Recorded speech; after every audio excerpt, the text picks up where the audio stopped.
Hello students, welcome back to my YouTube channel. So students, आज की class में हम कंप्लीट बायोलॉजी सीरीज की नेक्स्ट पार्ट जो कि है टॉपिक 10 जो कि है human digestive system. So students, आज की क्लास में हम ह्यूमन डाइजेस्टिव सिस्टम के बारे में पढ़ेंगे। Okay, let's begin. So students, human digestive system, human digestive system. So students, हम जो ह्यूमन बींग्स है वो डिफरेंट सिस्टम से बने हैं, जैसे कि respiratory system, digestive system, reproductive system. तो स्टूडेंट्स, आज हम डाइजेस्टिव सिस्टम के बारे में पढ़ेंगे, यानी कि ह्यूमन बींग्स में डाइजेशन कैसे होता है, मतलब किस प्रोसेस से, किस पार्ट से गुजर के होता है। ह्यूमन डाइजेस्टिव सिस्टम पढ़ने से पहले हमको एक क्वेश्चन का आंसर समझना होगा, वो है what happens to food after we eat, यानी कि जो भी हम फूड खाते हैं, खाने के बाद वो फूड का क्या होता है। जो भी हम फूड खाते हैं वो फूड का क्या होता है। सो स्टूडेंट्स, इसका आंसर ढूंढने से पहले हम कुछ बेसिक्स पढ़ेंगे ह्यूमन डाइजेस्टिव सिस्टम में, उसके बाद इसका आंसर देंगे। Food is not useful directly, यानी कि जो भी फूड हम खाते हैं, जो भी हम भोजन फूड खाते हैं वो डायरेक्टली हमारा बॉडी यूज नहीं करता है। It must be digested, absorbed and used, यानी कि जो भी फूड हम खाते हैं वो पहले डाइजेस्ट होना चाहिए। डाइजेस्ट होने के बाद एब्जॉर्ब होगा, एब्जॉर्ब होने के बाद वो हमारा बॉडी यूज करेगा। यानी कि डाइजेशन का मतलब यहाँ पे simple, breaking complex food into simple substances, यानी कि कॉम्प्लेक्स फूड, जो भी हम फूड लेते हैं वो कॉम्प्लेक्स होता है, उनको छोटे छोटे टुकड़ों में, सिंपल सब्सटेंसेस में तोड़ना, उसी को ही हम डाइजेशन कहते हैं। सो स्टूडेंट्स, जो ह्यूमन डाइजेस्टिव सिस्टम में कौन कौन से पार्ट्स होते हैं, कौन कौन से ऑर्गन्स होते हैं जिसके थ्रू फूड जाता है और डाइजेस्ट होता है। तो स्टूडेंट्स, जो सबसे पहला ऑर्गन है दैट इज माउथ, यानी कि हम फॉर एग्जांपल ये है ह्यूमन डाइजेस्टिव सिस्टम का स्ट्रक्चर है। ओके, डायग्राम थोड़ा अच्छा नहीं है लेकिन ट्राई टू अंडरस्टैंड, समझने की कोशिश करो। ओके, यहाँ पे जैसे कि माउथ है, माउथ से कोई भी फूड हम लेते हैं तो सबसे पहले माउथ से लेने के बाद माउथ से जाता है ईसोफेगस, ईसोफेगस के थ्रू, यानी कि माउथ में हम कुछ भी फूड लेने के बाद ईसोफेगस के थ्रू नीचे तक जाता है। उसके बाद कहाँ पे जाता है फूड? स्टोमक में जाता है। कहाँ पे? स्टोमक में। ये रहा स्टोमक, ईसोफेगस के थ्रू जाके स्टोमक में जाता है फूड, और स्टोमक से जाता है स्मॉल इंटेस्टाइन में, स्टोमक से जाता है स्मॉल इंटेस्टाइन में। स्मॉल इंटेस्टाइन, ये अंदर का जो स्ट्रक्चर्स है वो स्मॉल इंटेस्टाइन है, और स्मॉल इंटेस्टाइन से लार्ज इंटेस्टाइन, यानी कि बाहर जो ये बड़ा वाला स्ट्रक्चर है ये लार्ज इंटेस्टाइन है। तो लार्ज इंटेस्टाइन में एब्जॉर्ब होता है फूड मटेरियल, छोटे छोटे टुकड़ों में तोड़ा जाने के बाद वो एब्जॉर्ब होता है। ओके, तो जर्नी ऑफ फूड कैसे होता है उसको हम देखते हैं। तो स्टूडेंट्स, ह्यूमन डाइजेस्टिव सिस्टम में जो भी हम फूड हम लेते हैं, हम ह्यूमन माउथ से लेकर के जाता है फूड पाइप, हमारा एक लंबा फूड पाइप होता है, फूड पाइप के थ्रू जाता है स्टोमक में, स्टोमक से स्मॉल इंटेस्टाइन, और स्मॉल इंटेस्टाइन से लार्ज इंटेस्टाइन। तो स्टूडेंट्स, नेक्स्ट हम देखेंगे डिफरेंट स्टेप्स में कैसे फूड कॉम्प्लेक्स से सिंपल होते जाता है, उसको हम देखेंगे। सो स्टूडेंट्स, यहाँ पे नेक्स्ट हम डिटेल में पढ़ेंगे कि कैसे फूड माउथ से लेकर के लार्ज इंटेस्टाइन तक कैसे जर्नी करता है। माउथ में स्टार्ट ऑफ डाइजेशन का शुरुआत होता है। तो स्टूडेंट्स, माउथ में क्या होता है? माउथ में चीविंग होता है और सलाइवा रिलीज होता है, यानी कि जो टीथ है वो ब्रेक करता है फूड को इनटू स्मॉल पीसेस, जिसको कि हम मैकेनिकल डाइजेशन भी कहते हैं। यानी कि जो भी हमारा टीथ है वो तोड़ता है फूड को छोटे छोटे पीसेस में तोड़ता है, जिसको कि हम मैकेनिकल डाइजेशन कहते हैं। मैकेनिकल डाइजेशन, मैकेनिकल डाइजेशन कहते हैं।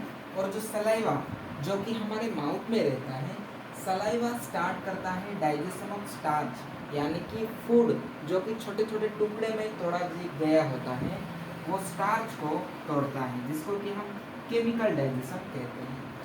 तो माउथ से मैकेनिकल और केमिकल डाइजेशन होने के बाद जो फूड मटेरियल है वो जाता है फूड पाइप के थ्रू, फूड पाइप के थ्रू जाता है, यानी कि ओइसोफागस के थ्रू जाता है, जहाँ पे कि पेरिस्टाल्सिस मूवमेंट होता है, वेब लाइक मूवमेंट, यानी कि ये जो ओइसोफागस है ऐसे ऐसे मूवमेंट होता है, दोनों साइड से ऐसे ऐसे मूवमेंट होता है, और जो फूड मटेरियल को नीचे तक लाता है। Food moves down by pushing waves, not by gravity. Gravity की वजह से नीचे नहीं आता है, बट वेव्स को ऐसे ऐसे ऐसे ऐसे ऐसे होते हुए फूड नीचे आता है। नेक्स्ट है स्टोमक। ओइसोफागस से लेकर के ओइसोफागस के थ्रू फूड पहुंचता है स्टोमक में। स्टोमक में मेजर डाइजेशन होता है, क्योंकि स्टोमक में प्रेजेंट रहता है एसिड, एसिड के साथ साथ एंजाइम्स रहते हैं जो कि फूड को मिक्स करते हैं और फर्दर छोटे छोटे टुकड़ों में फर्दर ब्रेक डाउन करते हैं। और जो एसिड होता है वो जर्म्स को किल्स करता है, और जो फूड है बिकम सेमी लिक्विड हियर, यानी कि आधा लिक्विड बन जाता है फूड। कहाँ पे? स्टोमक में। स्टोमक में ऑलमोस्ट आधा लिक्विड बन जाता है फूड। स्टूडेंट्स, जो डाइजेशन प्रोसेस है वो स्टेप बाय स्टेप कैसे आगे बढ़ता है, फूड कैसे एब्जॉर्ब होता है, उसको डिटेल में पढ़ेंगे। फर्स्ट स्टेप में माउथ में फूड जाता है। जब माउथ में हम फूड लेते हैं वो डाइजेशन स्टार्ट हो जाता है माउथ में ही, क्योंकि हम च्यू करते हैं, चबाते हैं, और हमारे माउथ से सलाइवा रिलीज होता है। जो टीथ है वो ब्रेक करता है फूड के इनटू स्मॉल पीसेस, जिसको हम मैकेनिकल डाइजेशन कहते हैं। और जो सलाइवा होता है वो starch digestion of starch, starch का डाइजेशन होता है। जो फूड है वो स्टार्च के फॉर्म में मैकेनिकल डाइजेशन के बाद स्टार्च के फॉर्म में कन्वर्ट हो जाता है, और उस स्टार्च को केमिकल डाइजेशन करता है सलाइवा। और माउथ से नेक्स्ट जाता है फूड पाइप में, यानी कि ईसोफेगस के थ्रू जाता है। फूड पाइप यानी कि ईसोफेगस पेरिस्टाल्सिस मूवमेंट करता है। पेरिस्टाल्सिस मूवमेंट यानी कि वेब लाइक, जैसे कि यहाँ पे ऐसे ऐसे वेब लाइक मूवमेंट करके जो फूड मटेरियल है उसको नीचे तक लाता है। Food moves down by pushing waves, not by gravity, यानी कि ग्रेविटी की वजह से नहीं बट पुशिंग वेव्स। वेव्स ऐसे, वेव्स जैसे ऐसे उठता है वेव्स, ऐसे ही दोनों साइड से वेव जैसे स्ट्रक्चर उठ के फूड मटेरियल को नीचे तक लाता है। और नेक्स्ट है स्टोमक। ईसोफेगस के थ्रू पहुंचता है फूड मटेरियल स्टोमक में। स्टोमक में प्रेजेंट रहता है एसिड, स्टोमक में प्रेजेंट रहता है एसिड, उसके साथ साथ एंजाइम्स। फूड अच्छे से मिक्स होता है और फर्दर ब्रोकन डाउन होता है स्टोमक में। और जो भी एसिड रहता है वो जर्म्स, जो भी जर्म्स फूड में मिलता है उसको किल करता है, और यहाँ पे जो फूड है सेमी लिक्विड में कन्वर्ट हो जाता है। तो स्टूडेंट्स, यहाँ पे स्टोमक से लेकर के स्मॉल इंटेस्टाइन और स्मॉल इंटेस्टाइन से लार्ज इंटेस्टाइन तक कैसे पहुँचता है उसको भी हम देखते हैं। सो स्टूडेंट्स, स्टोमक के बाद फूड कहाँ जाता है? स्टोमक के बाद फूड जाता है स्मॉल इंटेस्टाइन में। कहाँ जाता है? स्टोमक के बाद फूड जाता है स्मॉल इंटेस्टाइन में। स्मॉल इंटेस्टाइन में कंप्लीट डाइजेशन होता है और एब्जॉर्प्शन होता है। एब्जॉर्प्शन कहते हैं कैसे होता है? Small intestine, students, small intestine में विली प्रेजेंट होते हैं, ऐसे फिंगर लाइक प्रोजेक्शन, जिसको कि हम विली कहते हैं, विली प्रेजेंस होते हैं, जो भी डाइजेशन के बाद जो न्यूट्रिएंट्स बनता है उसको एब्जॉर्ब करता है। कहाँ पे? ब्लड में। Nutrients are absorb into the blood.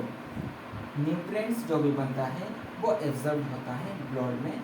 This is where food actually becomes part of our body, यानी कि इसी स्टेप में, यानी कि स्मॉल इंटेस्टाइन में जो भी फूड हम ले होते हैं वो एक्चुअली में ब्लड में जाता है और हमारे बॉडी का पार्ट बन जाता है।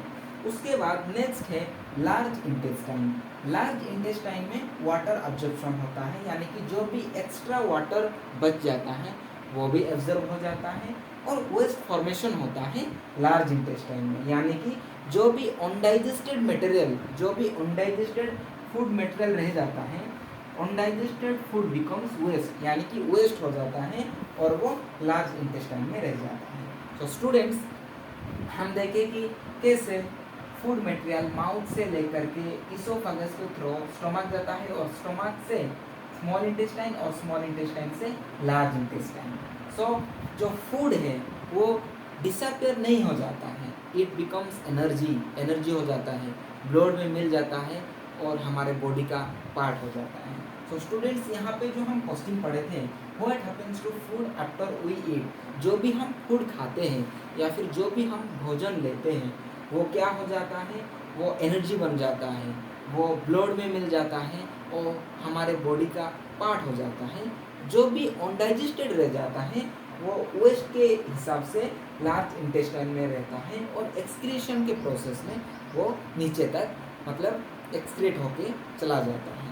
सो स्टूडेंट्स, ये रहा complete digestion process in human, that is human digestive system. ये फिगर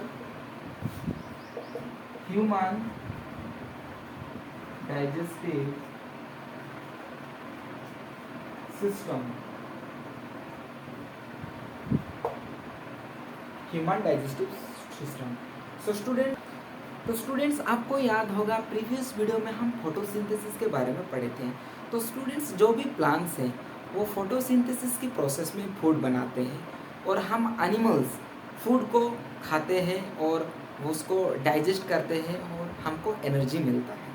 ओके, सो स्टूडेंट्स, जो भी फूड हम लेते हैं, चाहे वो कितना अच्छा फूड भी हो, अगर अच्छे से डाइजेस्ट नहीं होगा, अच्छे से अगर डाइजेस्ट नहीं होगा तो वो यूजलेस है। इसीलिए जब भी हम फूड खाते हैं तो फूड को प्रॉपरली च्यू करना, अच्छे से चबा के खाना बहुत इम्पोर्टेंट है। तो स्टूडेंट्स, आज के लिए इतना ही, नेक्स्ट क्लास में मिलते हैं। Thank you so much for watching this video completely. Thank you students.